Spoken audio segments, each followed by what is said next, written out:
Hey. Hi, I'm Alex Blanton. I work at Duke's Grocery as a server.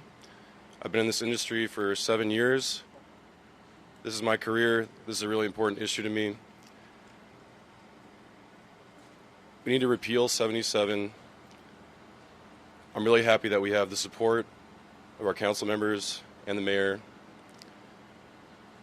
This initiative is bad for me, my coworkers, my back-of-house staff, and my fellow restaurants that make DC the great place that it is. Let's repeal it. And without further ado, here's our mayor, Ms. Muriel Bowser. Thank you. Alex. Thank you. You might want to lower that a couple feet. Would you mind lowering it? Thank you. Good morning, everybody.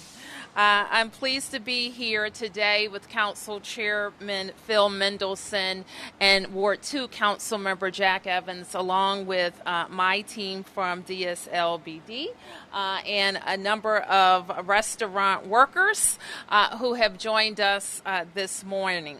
I think I've been pretty clear about my position on Initiative 77 as it was being formulated when it was put on the ballot, and now that the council is considering legislation to repeal its effects. I have consistently stood up for and spoke for DC workers who do not want to see their wages decreased. And that's exactly what will happen if Initiative 77 goes into effect. I believe firmly that DC voters want DC residents and workers to make $15 an hour, at least. I also believe firmly that they didn't go to the polls and vote to decrease anyone's salary. And what the council heard in hours and hours and hours of testimony is that Initiative 77 would do exactly that. It would decrease the wages of thousands of workers across the District of Columbia. Let me be clear. The health of our restaurant industry, its impact on hospitality, visitation, and tourism is a key element of the district's success. And I urge the council to ensure and continue the economic vitality of our restaurant industry and our city as a whole.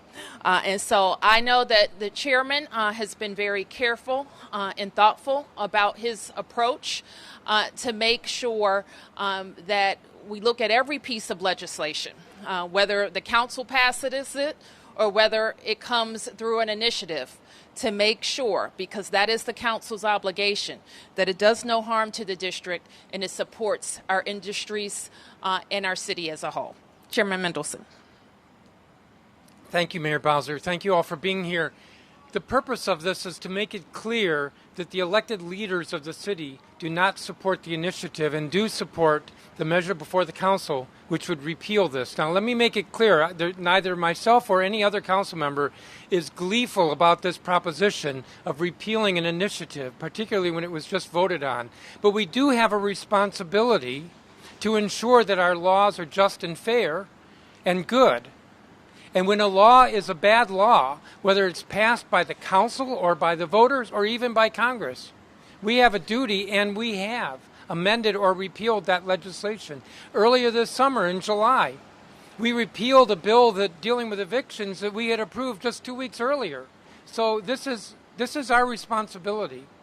I have never seen legislation like this purported to help individuals, to help workers. And I think there are good intentions behind it, no question.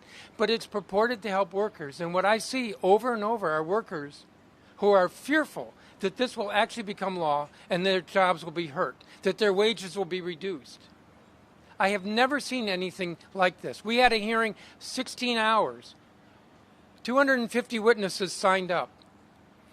2/3 of the witnesses were opposed. Of the witnesses who were, and when I say opposed to the initiative, and when I say the witnesses were opposed, they were overwhelmingly folks who work in the restaurant business. And I don't mean owners. I mean the workers, overwhelmingly. And there was, yes, about a third of the witnesses said don't repeal it. And overwhelmingly, they were not restaurant workers. Yes, there were some. The point being that this is legislation intended to help workers, where we see over and over, and Mayor, you and I were just talking, and Councilmember Evans, with workers from 5 different restaurants before we came down here. And they're all saying the same thing. They will be hurt by this. And we shouldn't be in the business of hurting workers. I think that's the central message. It's our duty as a council to get this right, and we should not be hurting workers. Now, let me introduce my colleague, Jack Evans. This is his ward. Besides that, Ward 2 has the most restaurants of any ward in the city. Councilmember Evans? Thank you. Thank you, Chairman Mendelson. And first of all, good morning, everyone, and thank you for coming out today. And I'm pleased to join with the mayor and the chair of the council in opposition to Initiative 77 and in support of the council repealing Initiative 77 next Tuesday. I represent Ward 2 that has 50% of the liquor licenses in the city and the majority of the restaurants. And everywhere I have gone in the last 6 months since this initiative was first proposed on the ballot, I have been stopped, and I go out a lot to restaurants, stopped by the owners, but more importantly by the staff of the restaurant. Sometimes they would gather around my table. And not just the waiters or the bartenders, people who actually work in the kitchens, and say, please don't support this, please don't let this happen. And then when it passed, even more so, the anxiousness now of please repeal this, because I am going to be hurt by this initiative. And so it really, as the chairman pointed out, is really the responsibility of council members when a bad law goes into place to do something about it. And it's not the first time. We've done this 4 times in the past. When mandatory minimums came in, we had to repeal those as well. And people really supported that idea of the council stepping in and overturning something that the citizens had voted for, because nobody really agreed with that. And in this case, it's the same deal. It is a bad law that is going to hurt our workers and that needs to be fixed. Remember, the restaurant industry really was the rebirth of our city. When we were struggling, I lived right over here at the Webster House for many years. This was my street. And this street, when I first moved here, was 1/3 vacant. And it was really the restaurants, when they started to come in here, that started to revitalize this street. The outdoor cafes made the street safer because people were on the street till midnight or 1 in the morning.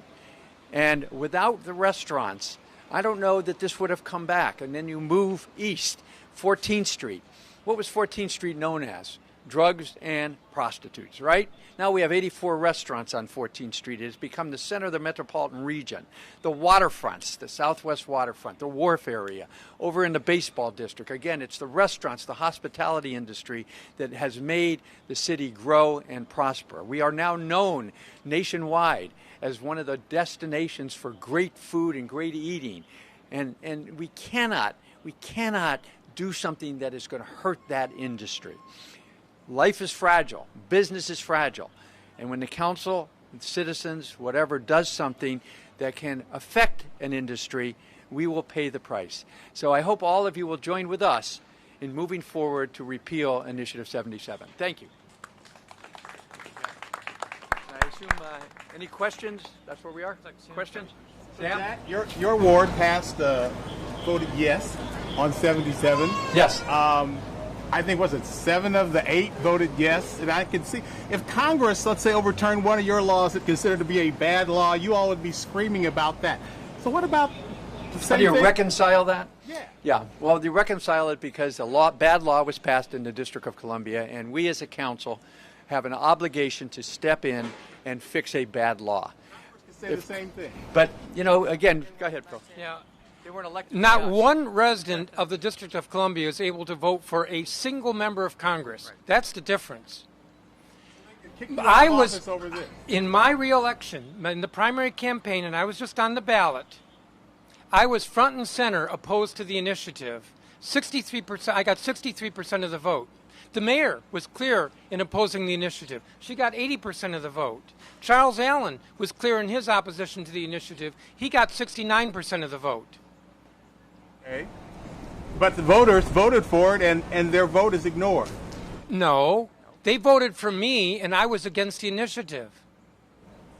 Some voters voted for the initiative, though. I think, Sam, just to my earlier point, and I talked to my friends about this earlier. Sometimes the council gets it wrong, and sometimes the voters get it wrong. And in both cases, the council has an obligation to fix it. And this is where we are with 77. I think it's very clear, and I'll say this to 1,000 people, because people have told me 1,000 different ways that they want a $15 minimum wage in Washington, D.C. And the council passed the $15 minimum wage in Washington, D.C. and will be there by 2020. No one wants to push people's wages down. Imagine this. You make $75,000 an hour as a server bartender in Washington, D.C. Your salary now gets pushed down because you're not earning tips to $15 an hour. Now, I don't know about you, but if your salary suddenly went all the way down, would you be able to support your life? And so this is what the workers are saying to the council members, and the council members must listen. Yes. What was your reaction when you heard the tape of a principal mocking a student reporting sexual assault? It's outrageous. The language was outrageous. Do you think DCPS handled the situation correctly? Did the mother share the recording with the Office of Civil Rights working? I'm looking at the whole of the investigation, including DCPS, MPD, and on to prosecutors. So it's a whole line of things that we want to make sure happen correctly. But what we know wasn't correct was the language used, whether it was in private or in front of the student. Yes, 77 questions, please. Oh, yes, Sam. Okay. I have a question. Yes, hold on. 1 second. First, I want to say great work on the homeless. Thank you so much. A new downtown center is opening. Coming, yeah. Homeless, fantastic. So I've been trying to follow this. I've talked to restaurant workers, restaurant owners, and tried to follow the hearing. It's a really confusing issue. Can you sum it up succinctly? Sure. I find the systems that the restaurants use are all different. I don't even know how you all track it. So it would be good to know why specifically this is going to be bad, so I as a voter could better understand that. I think that the workers say it best. They are concerned that removing tips would reduce their salaries.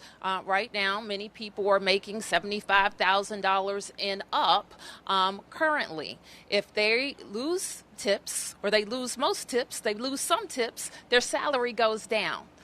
And so that's the issue here, that we don't want to see people lose wages. We don't want to see them lose earnings in the district.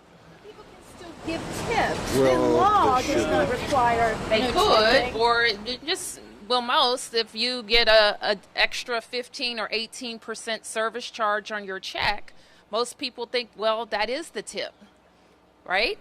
Or if the restaurants go up on everything, as you said, the restaurants can handle it individually. So that's the concern.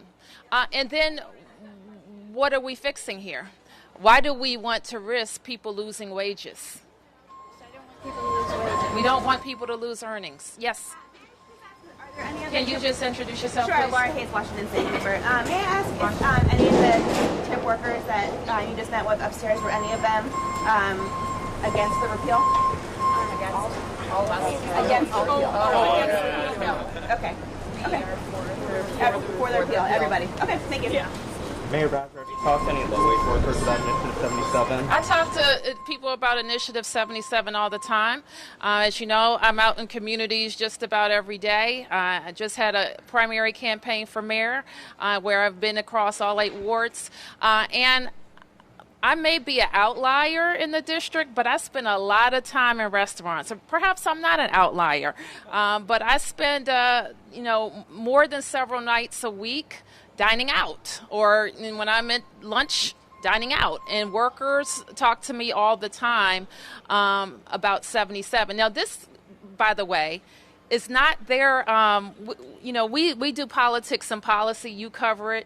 They're in the hospitality business. They don't much like talking to their customers about this, about wages. But this is, if people, I'm sure, are asking them, and they want to be fair.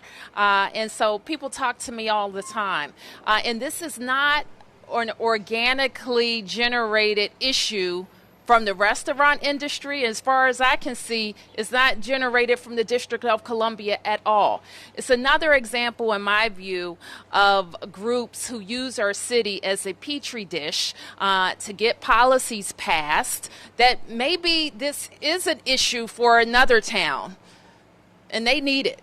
This is not an issue for our town, and we don't need it. Councilmember Evans? Lance Slonia. Yeah, I just got back from Europe where they did convert to this system maybe 20, 30 years ago, but they were very careful to say it's the service, and now the service is included, please don't tip. And it works, but it took many years, and I would still say I like our system better. But I don't think a lot of the people out there realize that it's either you tip or you get the higher wage. We're not going to do both. And I think, I don't know if everybody's been clear on that, because look, you just heard Robin say, everybody thinks people are still going to tip. I know I wouldn't tip if suddenly my prices double. And I might even argue with you on a point. Okay, I like Europe. I like going to those cities. I don't know them for their service, however. In fact, many people argue that the service is terrible. Okay, we don't have that reputation. When people come to our city, they go to our convention centers, they go to our restaurants, they come to our neighborhood restaurants, they say how nice everybody is, how beautiful our city is, and how soon they want to come back. Yeah. And I was going to say I visit Paris frequently. And in my early times of visiting Paris, the only people who tip in Paris are Americans, because they don't know any better. And you quickly learn that you don't tip in Paris, because it will not only not improve service, they will laugh at you. My name is Erica Christian. I am a tipped employee in the city. I currently work at Tail Up Goat as a server. And I would just like to address your question about understanding the issue better. The ballot came forth because it argued that if you raise my base wage to $15 an hour, I specifically, as a black woman who checks all of those sort of ticks, woman, black, like all of the things, right? It argued that I would not experience racial discrimination or sexual harassment. First, I would like to say that there's not a single industry in the world where raising the base wage of a woman or a person of color decreases racial discrimination or sexual harassment. It's absolutely ridiculous. And the initiative argues to protect workers. And we talk about low-wage workers. I was a low-wage worker 3 years ago. And even then, over the course of a year, you still end up I was making more than the current minimum wage. So I think there's this misunderstanding about how we make our money, and there's a misunderstanding about what will happen to small businesses here. Like DC, 96% of the restaurants in DC are locally owned small businesses. You cannot sustain as a business raising the base wage from, near $4 to $15. Everyone will lose their benefits. I have access to free health care. I have access to starting a 401k. Those benefits will, at my restaurant, yes. But that's what we should be moving forward. That's how we should be moving forward. We want benefits for everyone in restaurants. We want health care. We want paid time off, all of those great things. I can take vacations. I have a pretty liberal schedule, and it works for me. It's a lifestyle that we have chose, and by not understanding the issue and voting yes, it shows that we are not understood. And you have all of these workers coming forth and saying this is a bad initiative. I'm not saying that we shouldn't take care of low-wage workers. I'm saying that if we want to protect them, it's not going to be by raising the base wage. And honestly, those businesses, if they're not making that much money, odds are those businesses will close and people will be out of a job. So I think it's just a really bad initiative. So I was at every minute of that hearing, and we did not hear from any cooks or anyone in the back of the house, to my knowledge.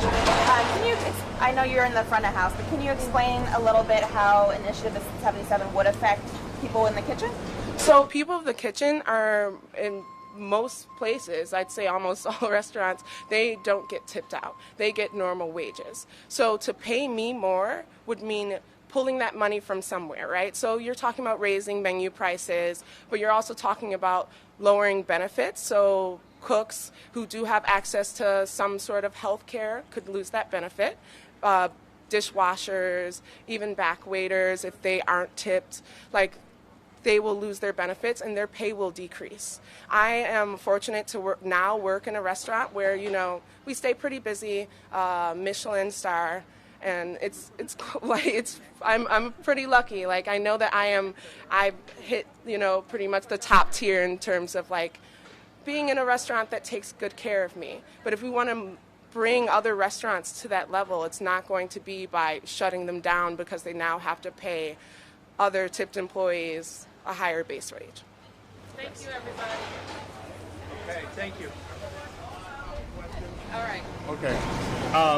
So, Mayor, you